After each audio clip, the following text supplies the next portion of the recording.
Es posible que en el universo infinito haya más planetas habitados por especies inteligentes. Nosotros solo conocemos el nuestro, la Tierra. Y a veces dudamos de que seamos inteligentes.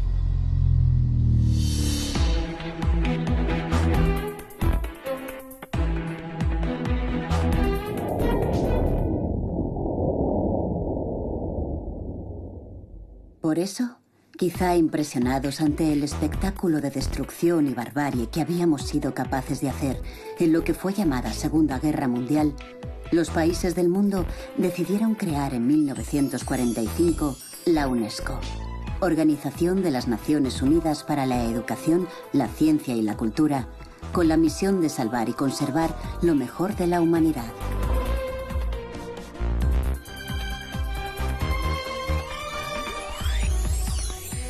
«40 años después, el 6 de diciembre de 1985, fueron declaradas en España las primeras ciudades Patrimonio de la Humanidad.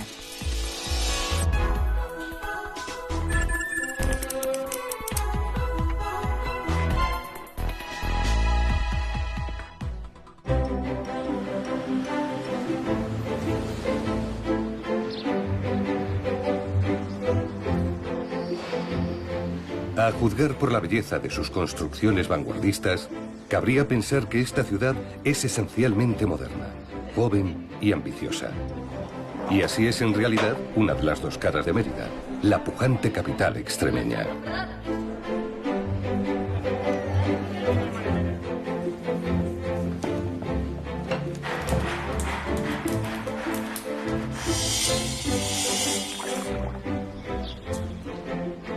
La otra cara, presente hasta en los rincones más insospechados, es la de la histórica colonia Augusta Emérita, que fue concebida desde su fundación como una Roma en miniatura.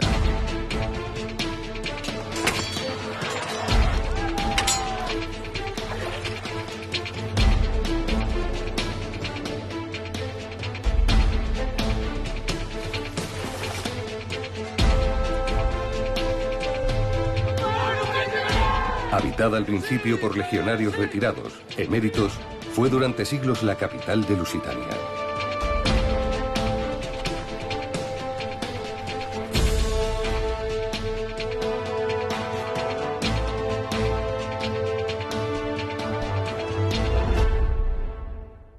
Bueno, Choco, ¿qué nos toca hoy? Pues nos tocan 10 kilómetros de R1, así que ¿por dónde quieres hacerlo? Si te parece bien el puente romano, puente lusitania. Sí, me parece perfecto. ¿Y ya has preparado ya la piragua? Sí, yo tengo todo listo. Cuando quieras nos vamos. Ellos no lo saben, pero sus piraguas nos van a llevar al comienzo de toda esta historia. ¿Por qué los romanos fundaron aquí una urbe de tanta relevancia? Sí, por ese larguísimo puente de casi 1 kilómetro.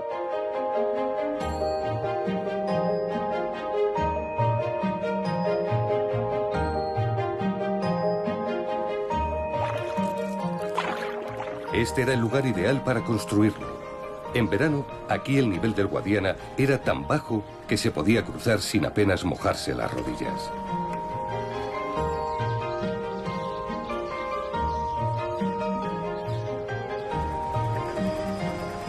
Tras cruzar el viaducto, carros procedentes de Hispalis y Olisipo, la actual Lisboa, entraban en la ciudad por esta puerta y luego podían seguir cómodamente hasta Córdoba, Toletum o César Augusta.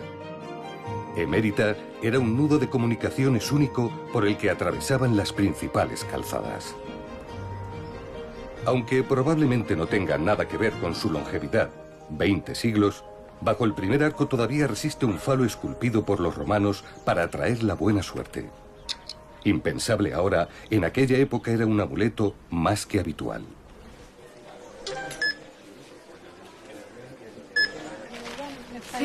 A diferencia del puente, el resto del legado clásico fue ignorado durante más de 1 milenio. Hasta 1910, la obra cumbre de aquel periodo, el Teatro Romano, permaneció casi enterrada por completo.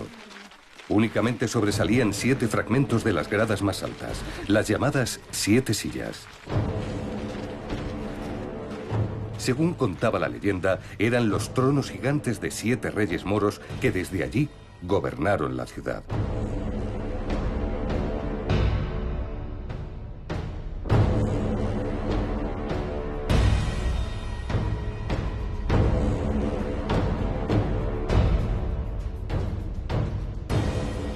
Tras retirar toneladas de tierra y escombros, las 7 sillas se convirtieron de nuevo en la tiara que corona el escenario emeritense. Una metáfora quizás demasiado pomposa para describir lo que era en realidad el gallinero.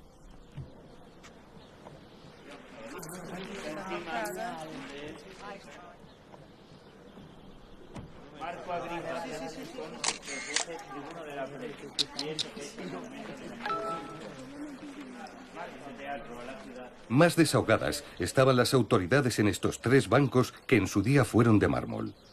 Y por si no les bastaba, una cancela les separaba del resto del público.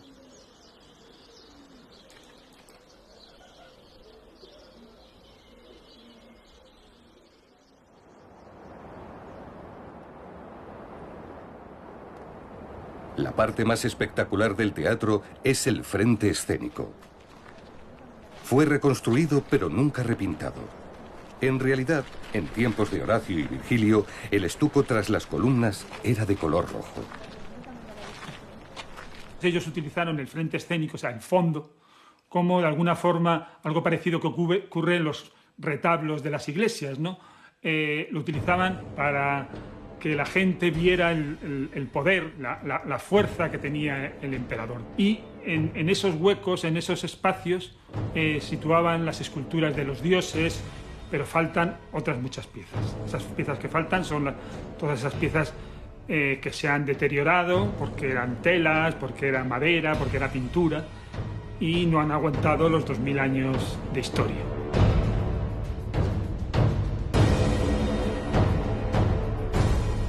La única estatua moderna no está en el frente escénico, sino en una esquina apartada, aunque en vida era siempre la protagonista. ¿Ha podido llegar a eso, Jasón? Margarita Xirgu resucitó en 1933 el escenario emeritense interpretando a Medea y dio así el pistoletazo de salida al Festival de Teatro Clásico que se celebra desde entonces cada verano. La culpa toda es de Creonte.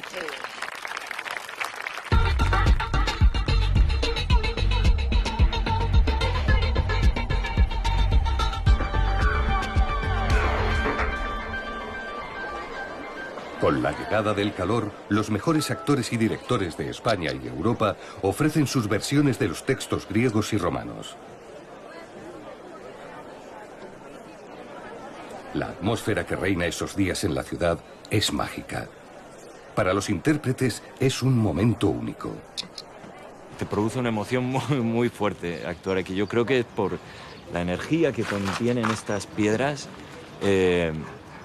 por su historia, por estar en contacto con la tierra, con los elementos, con el aire, con las estrellas, con la noche. Lo esencial de las tragedias griegas y de los textos clásicos está muy presente y muy latente y yo creo que es un material valiosísimo y necesario porque nos define como civilización, ¿no? y forma parte de nuestro inconsciente colectivo. Esta noche estrenan Las Troyanas, de Eurípides. Las entradas están agotadas desde hace días. Yo vi eso que ahora llaman crímenes de guerra. ¡Qué tontería! ¿Qué diablos es una guerra? Una guerra es eso, es un montón de crímenes juntos los unos con los otros. ¿Cómo no voy a gemir si ya no tengo patria? Si ya no tengo esposo, si ya no tengo hijos. No hay dolor en el mundo que no me pertenezca. Abro la boca. Quiero gritar. Quiero desaparecer gritando. La obra resulta un éxito y el público aplaude puesto en pie. La fiesta se traslada después al peristilo romano, justo detrás del escenario, y allí se alargará hasta bien entrada la madrugada.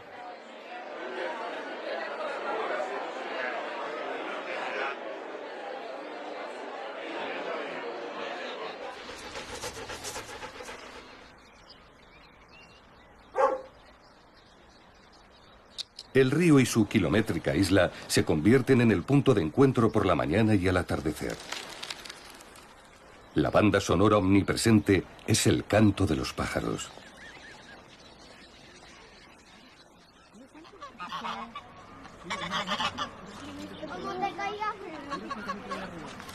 Con el cambio de siglo, un ambicioso plan de regeneración les devolvió a los emeritenses su río.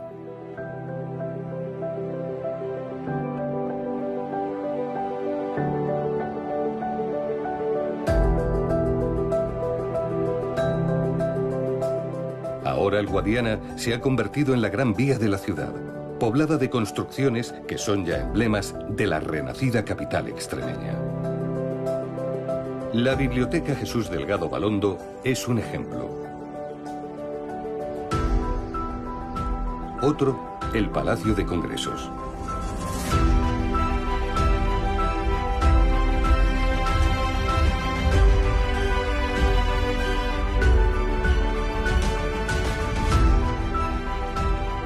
El más conocido, por ser obra de Sáenz de Oiza, es la Escuela de Administración Pública.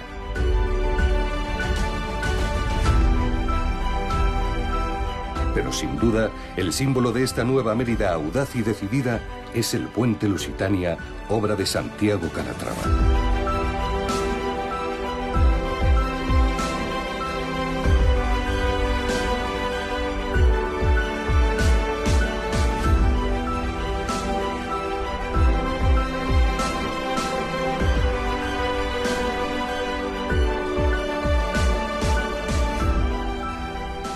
El arco de hormigón emula a las colinas que envuelven Mérida.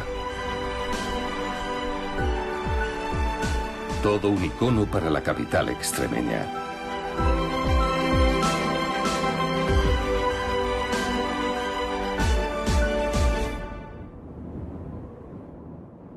Mérida fue designada Patrimonio de la Humanidad por su pasado romano, pero esconde mucho más. La inmensa Alcazaba ostenta el honor de ser la fortaleza árabe más antigua de toda la península.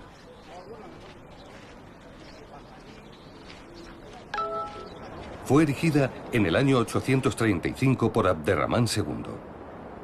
El objetivo del emir de Córdoba era controlar a los levantiscos emeritenses.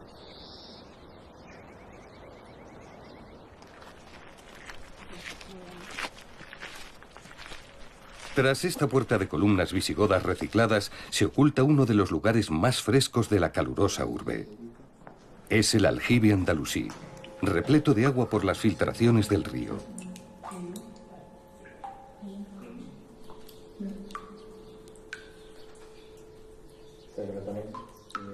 En el techo, sorpresa, una cocina romana. Los árabes reutilizaron todo, lápidas incluidas. Y los cristianos, tras la reconquista de la ciudad, hicieron lo propio con los restos musulmanes. En una esquina de la fortaleza, la Orden de Santiago levantó un convento que hoy es sede de la Presidencia de Extremadura.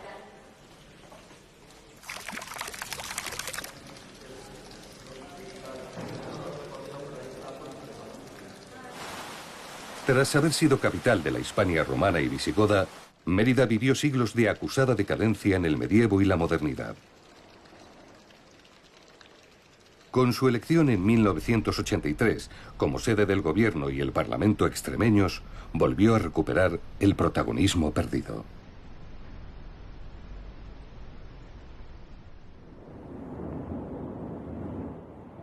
Otro edificio notable junto al río es el que se eleva sobre el yacimiento de Morería. Diseñado por Navarro Valdevej, alberga varias consejerías y es todo un ejemplo de coexistencia entre pasado y presente.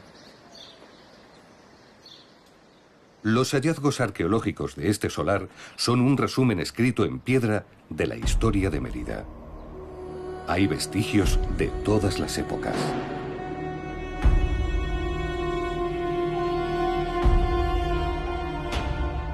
En el siglo VIII, el extremeño Manuel Godoy, favorito del rey Carlos IV, quiso convertir la ciudad en la Pompeya española. planteó trasladar a la escasa población de entonces al otro lado del río y convertir así la urbe antigua en un museo. Pero nunca se hizo, y por eso ahora Mérida y Emérita conviven una encima de la otra. Contra viento y marea, José Ramón Mérida y Maximiliano Macías fueron los héroes que ya mucho más tarde, allá por 1910, iniciaron las excavaciones.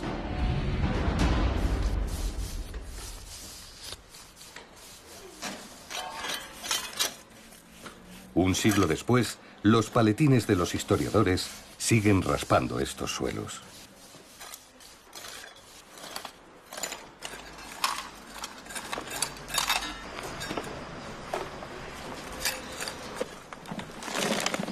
Mérida yo creo que es inagotable, es una fuente de recursos históricos fundamental para conocer a la Hispania en toda su integridad y por ende el Imperio Romano, pero yo creo que Mérida siempre será un punto neurálgico para conocer las culturas del pasado y siempre tendrá cosas que enseñar. Jorge, por favor, ¿me podrías dar las medidas del contrapeso? Te doy altura y diámetro, ¿no? 49 de altura y 51 de diámetro. Vale, gracias. La historiadora y sus estudiantes excavan 2 tabernas. Trabajan en la Casa del Mitreo, una domus de lujo situada extramuros. Entre los hallazgos que hemos encontrado esta última semana se encuentra una cucharilla de hueso que posiblemente tenía una función vinculada a la cosmética y a la farmacopea, un removedor de perfume, así como una posible aguja para adorno femenino.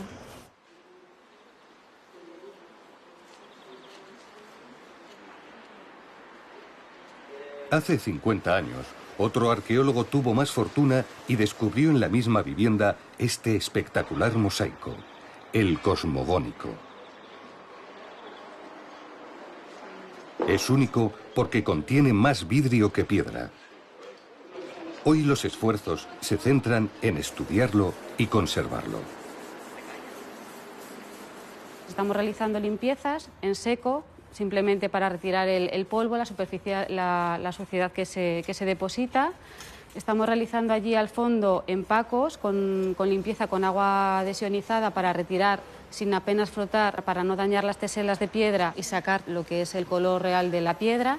Y en la parte central, que es la alfombra que da nombre al mosaico cosmogónico, estamos realizando también tanto análisis de las teselas, de la composición y viendo realmente cómo están, cómo se van comportando.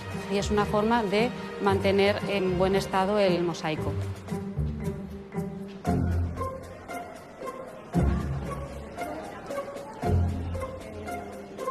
Echando un vistazo a los cimientos del arco de Trajano, comprobamos la diferencia de cota entre la Mérida actual y la Emérita lusitana. 2 metros de polvo y tierra se han acumulado en 2000 años.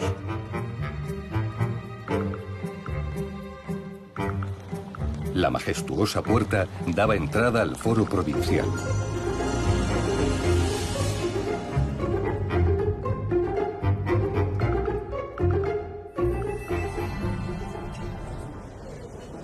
A la vuelta del arco, un restaurante aprovecha como pared uno de sus muros. Comida extremeña, como estas carrilladas estofadas, y platos de influencia portuguesa, como el bacalao dorado, nunca faltan aquí ni en ningún lugar de Mérida.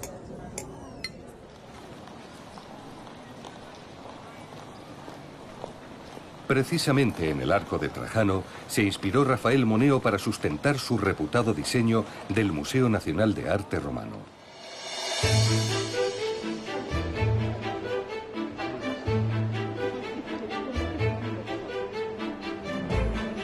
Por su luz natural, por su ligereza y por su fusión de pasado y presente, es una de las obras arquitectónicas españolas más valiosas de todo el siglo XX, ampliamente reconocida en todo el mundo.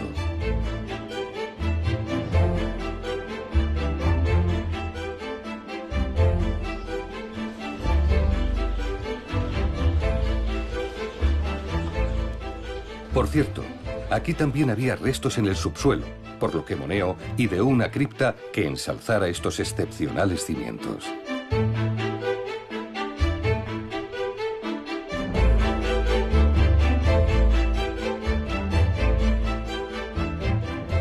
La colección romana del museo es la más importante de España. Prácticamente todo lo expuesto fue hallado en la ciudad.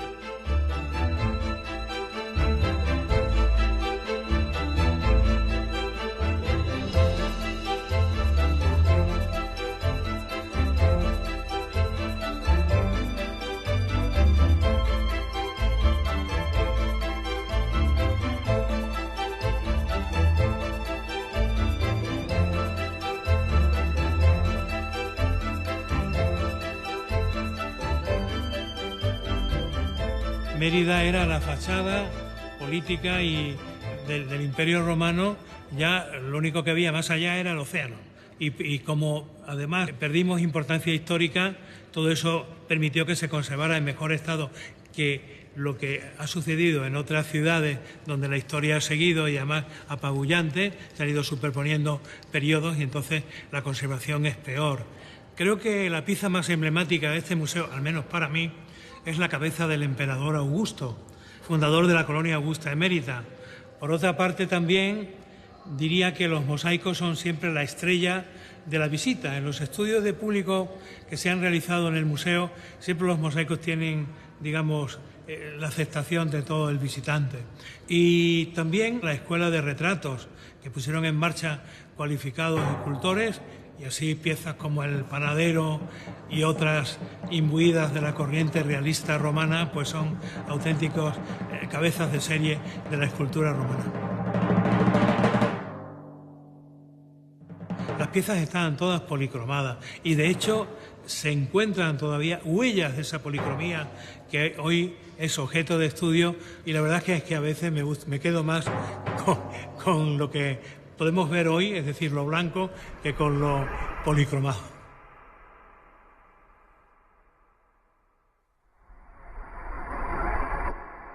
En el museo también hay muchos objetos cotidianos y la mar de curiosos.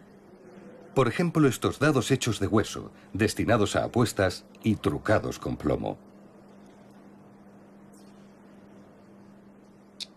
O las lucernas con motivos eróticos.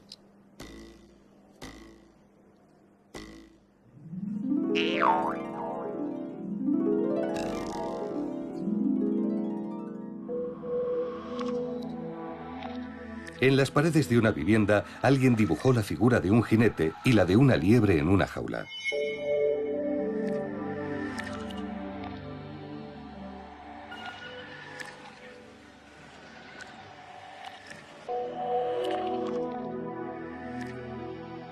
Las fotografías de la antigüedad se hacían en piedra y a golpe de cincel.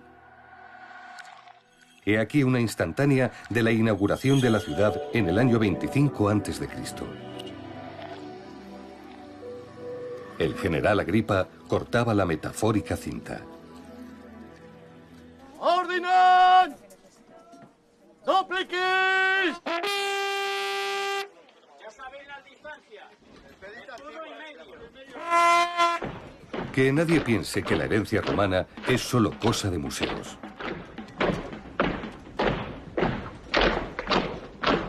Durante el festival Emerita Lúdica, amantes de la historia llegados de todo el mundo reviven en la calle las glorias pasadas.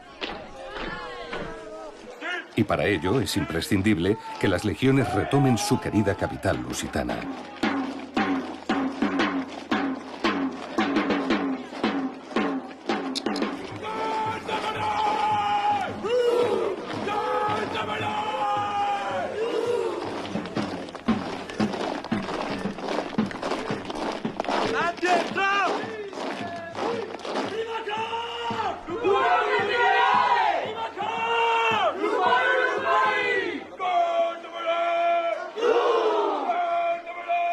Pero no se trata solo de fanfarria militar. Estos apasionados de la cultura clásica recrean con la mayor verosimilitud las costumbres de hace 20 siglos.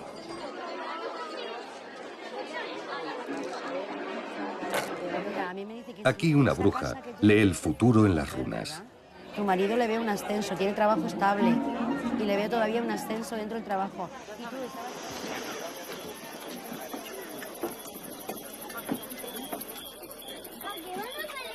Y, por supuesto, Lo que no puede faltar es el espectáculo que más morbosa curiosidad ha despertado históricamente: los combates de gladiadores. ¡Paso al gobernador! En pleno siglo XXI, tampoco nadie quiere perderse la lucha.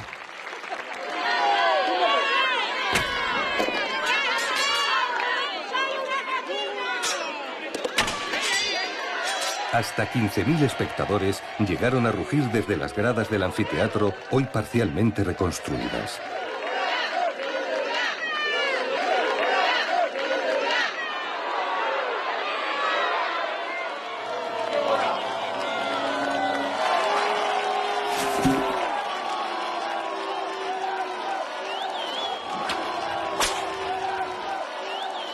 En la arena, estos gladiadores no pelean a muerte. Pero que nadie se sienta engañado, porque en realidad esto era lo habitual. Al contrario de lo que dice el tópico, blandir una espada corta o un tridente podía ser una duradera y lucrativa forma de ganarse la vida.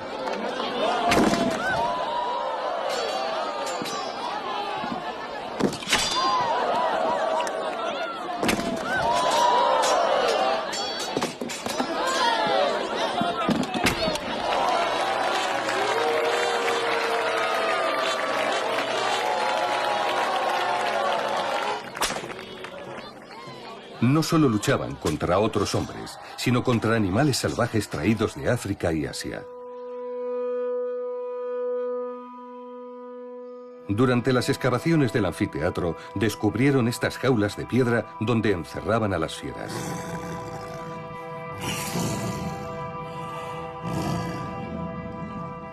Las gradas contaban con un pódium elevado para proteger a los espectadores de algún tigre o león hambriento.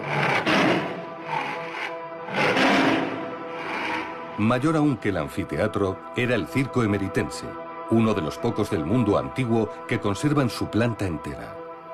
Así lo imaginamos. El Circo de Mérida, que estamos viendo este espacio tan impresionante y tan enorme, pues tiene 433 metros de longitud por 112 metros de anchura.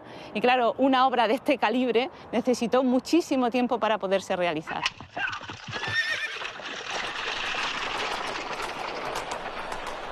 Las carreras de cuadrigas desataban pasiones, más incluso que los combates de gladiadores. Eran el fútbol de la época. Los carros partían de estas cocheras y 30.000 personas llegadas de toda la provincia jaleaban desde las gradas. Había grupos de seguidores ultras, apuestas y también estrellas multimillonarias.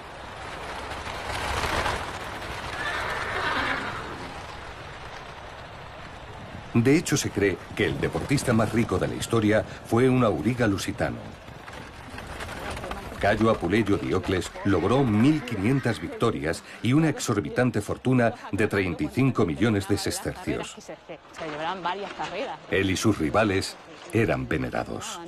Pues lo más emocionante era cuando el auriga ganador de esa tarde pues bajaba allí donde estaba el pulminar, ¿no?, la tribuna, y las autoridades bajaban a coronarle, ¿no?, con el laurel, a darle la palma del triunfo y a ser vitoreado y demás, y luego darse un paseíto también con la cuadriga y demás, recibiendo la aclamación de todos.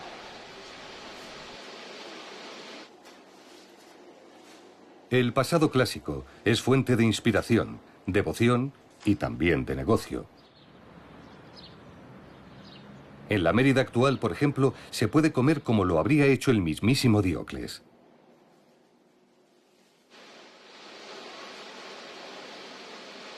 Y también lucir las joyas que bien pudo haber regalado el auriga a alguna de sus amantes.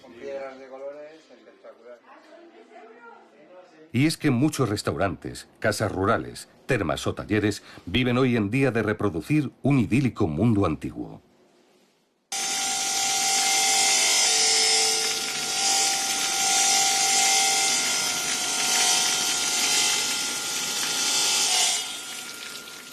En el suyo, armada de sierra, martillo y cincel, Luisa elabora espléndidos mosaicos. Y ahora estas teselas ya, con la ayuda de la tenaza, pues vamos a ir adaptándolas al dibujo que tenemos aquí enfrente.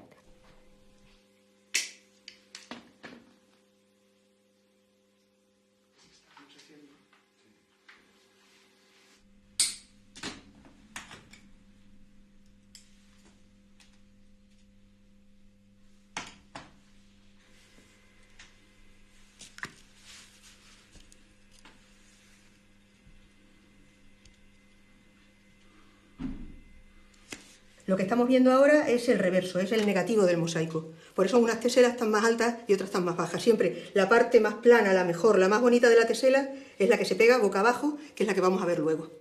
La dificultad del mosaico, y con ella su precio, depende del tamaño y del colorido.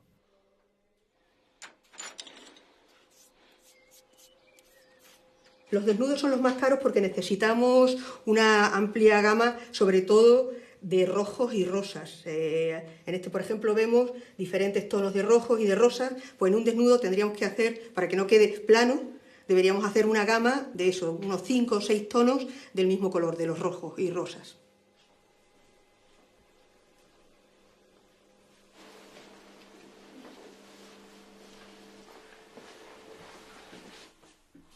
Como ahora, los emeritenses de entonces abrían el grifo de casa y brotaba agua corriente.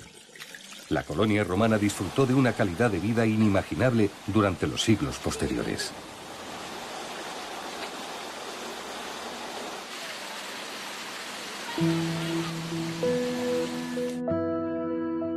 Embalsaban el agua fresca y limpia de 2 arroyos en la presa de Proserpina, una de las mayores de toda la época clásica.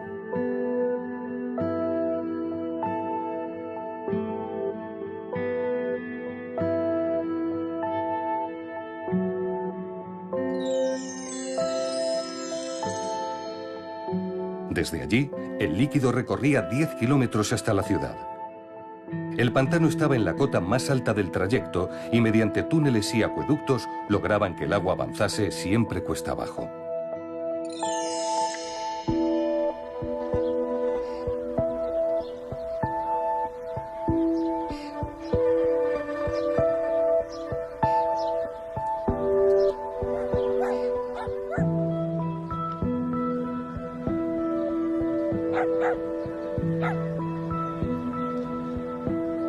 Con el de los milagros, bautizado así porque durante siglos les pareció milagroso que se mantuviera en pie, salvaban el accidente geográfico más problemático, el río Albarregas, afluente del Guadiana.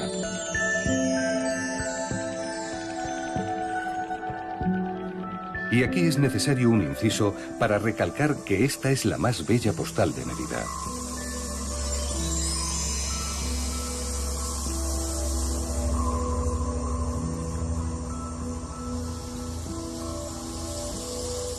El romanticismo que destila un acueducto ruinoso coronado por nidos de cigüeñas no pasó desapercibido a escritores como Unamuno, ni a artistas viajeros como Richard Ford o Gustave Doré.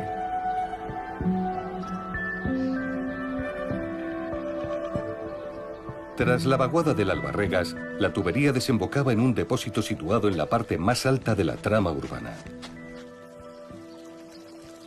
Desde este dejaban caer el agua fresca hasta cada una de las viviendas que podían permitírsela. Otras conducciones hidráulicas abastecían la capital lusitana. En la de Rabo de Buey San Lázaro destaca su acueducto.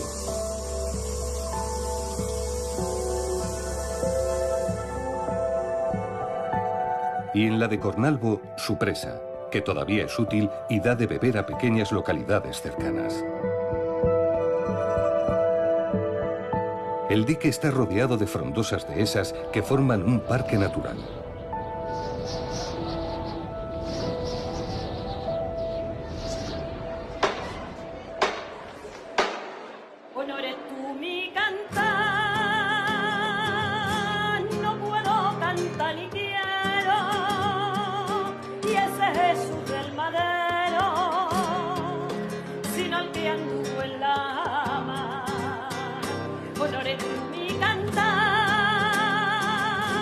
No puedo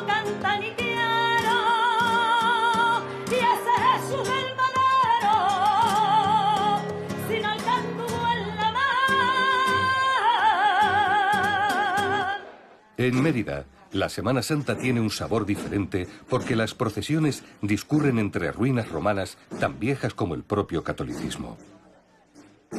El fundador de la ciudad, Octavio Augusto, y Jesucristo fueron contemporáneos.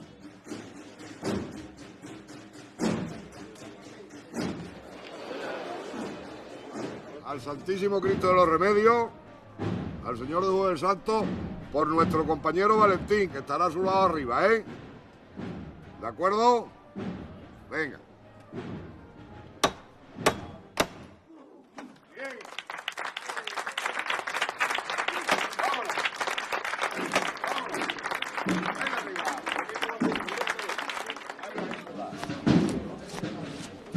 Pasito a pasito, decenas de esforzados costaleros portan la imagen del Cristo ante el imponente templo de Diana.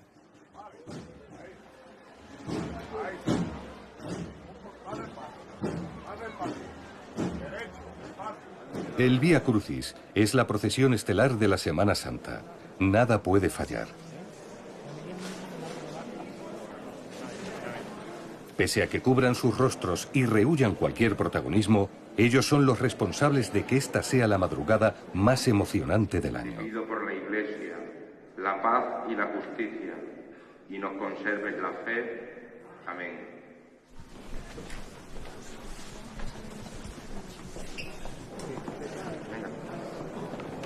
¿Arriba? Sí.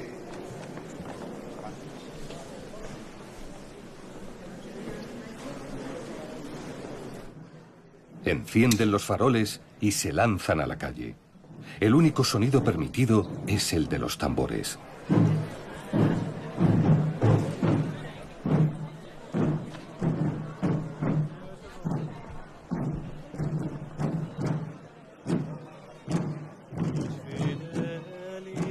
El punto álgido es la entrada del Cristo al anfiteatro. Allí eran sacrificados los mártires cristianos.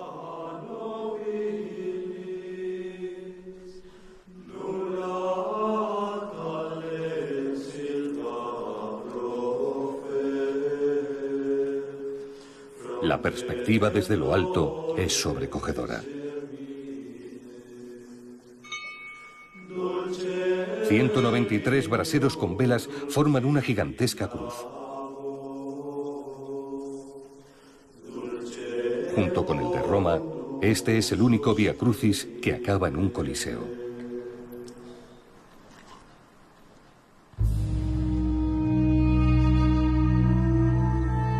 El templo de Diana es el único edificio religioso que se conserva de toda la antigüedad emeritense.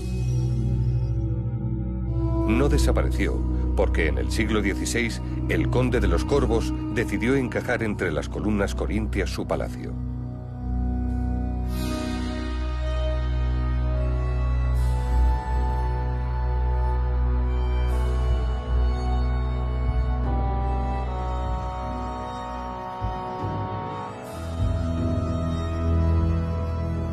El edificio formaba parte del Foro de la Colonia, el centro neurálgico de la urbe latina.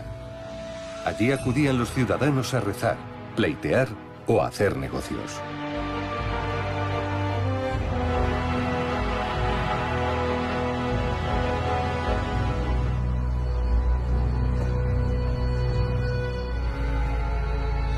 Muy cerca, también se conserva un pórtico construido a imagen y semejanza del Foro Augusto de Roma. La fastuosa decoración permite figurarse la monumentalidad con la que fue concebida la capital lusitana. Sobre las columnas corintias vigila con gesto grave el dios de todos los dioses, Júpiter Amón. Este escudo circular y abombado llamado clípeo es otro de los símbolos de Mérida.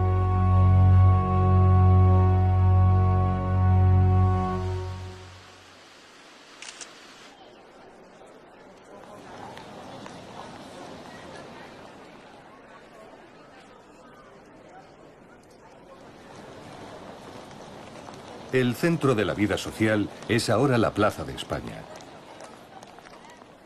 Allí se alzan el Ayuntamiento y la Concatedral de Santa María la Mayor, que comparte arzobispo con Badajoz.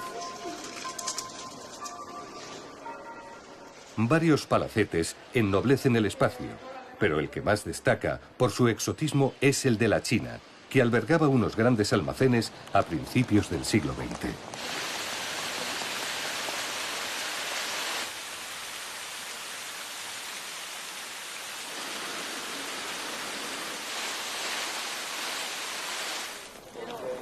Desde la plaza parte la calle Santa Eulalia, principal arteria comercial y antiguo Decumanus Maximus. Las urbes planificadas por los romanos eran cruzadas por dos vías principales, el Decumano, de este a oeste, y el Cardo, de norte a sur. También allí resiste el paso de los siglos el comercio más antiguo de Mérida, fundado en 1827. Hola. Hola. Una bolsita de los famosos caramelos que tenéis. Ahora mismo. Esto lo fundó el tatarabuelo de mi madre, que venía de un pueblecito de León. Se estableció aquí, luego continuó su hijo y pasó a mi abuelo. Después estuvo regentándolo mi abuela, su viuda. Ahora es mi madre la propietaria, que tiene ya 90 años. 5 generaciones después, siguen elaborando con la misma sencilla receta, azúcar, glucosa y esencia de limón, uno de los productos más típicos de la ciudad, los caramelos de la mártir Santa Eulalia.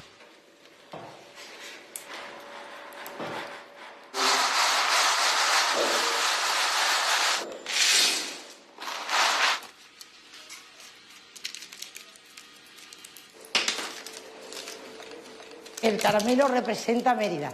Aquí todas las personas que son de aquí pues le tienen un cariño especial. Incluso cuando han estado fuera, el mejor regalo que pueden recibir es un paquete de caramelos de la Mártir. Los emeritenses devotos son fieles seguidores de Santa Eulalia, aunque ellos la llaman siempre la mártir. Esta niña fue perseguida por el emperador Diocleciano y tras su muerte en la hoguera, los cristianos comenzaron a peregrinar hacia su tumba.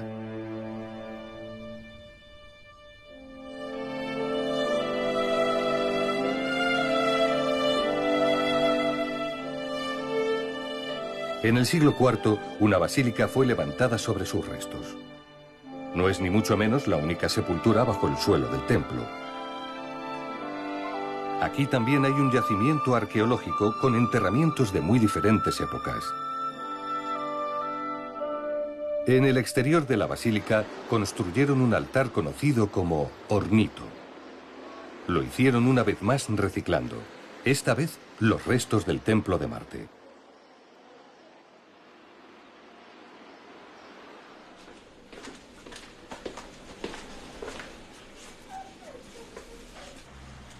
En Mérida tampoco puede faltar el jamón ibérico.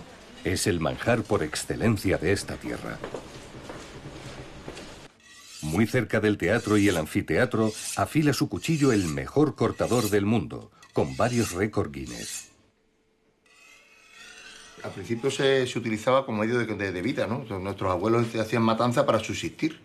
Luego se ha industrializado y realmente era un sueño, ¿no? El poder llegar a más de 200 países con nuestro producto estrella, ¿no? Entonces creo que lo que aporta Extremadura, el jamón ibérico y el cerdo ibérico, es una riqueza tremenda. Para una buena degustación, las tapas tienen que tener aproximadamente 4 centímetros, transparente, y que al introducirlo en la boca, con la lengua al paladar, el jamón se deshile y la grasa se funda con la temperatura de la boca. Esa es la forma de degustar un buen jamón.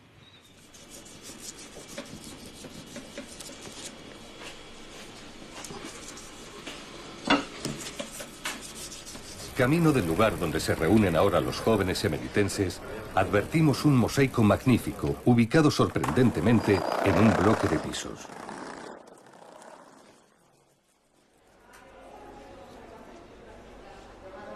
Si en un punto cualquiera hay una pieza de esta talla, nos asalta la pregunta: ¿qué puede ocultarse todavía bajo la alfombra de la Mérida moderna?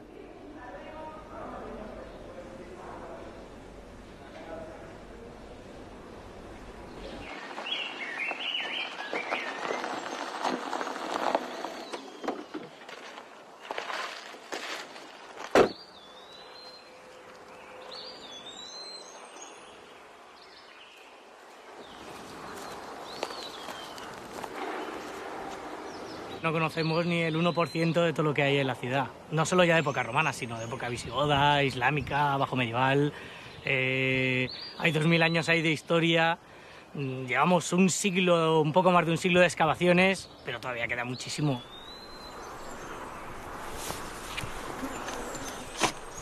Estamos en el acueducto de Rabo de Buey San Lázaro. Es un acueducto muy curioso, no capta de una gran fuente, sino que va recogiendo las aguas subalveas de un valle que se van filtrando a la conducción. Entonces, al principio prácticamente no se ve nada de agua, se ve un charquito y poco a poco, conforme va avanzando, se va viendo cada vez más, cada vez más, cada vez más, cada vez más, hasta que ya recogen la suficiente y ya sí que impermeabilizan el canal. Explorando el túnel de varios kilómetros, llama la atención la calidad de la obra y los materiales.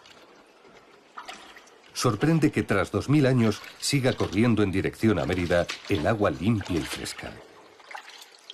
¿Quién sabe lo que todavía fluirá bajo el pavimento de la capital extremeña?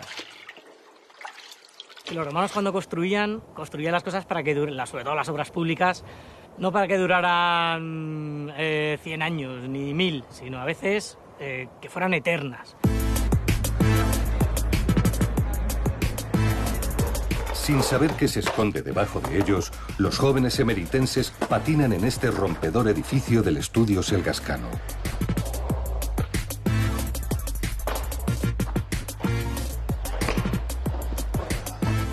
En lo alto, una nube de plástico naranja les protege de los rayos del sol. Así son los anfiteatros del siglo XXI. Materiales de ciencia ficción toman el relevo de las piedras eternas que un día albergaron a personajes inmortales como Agripa o Diocles.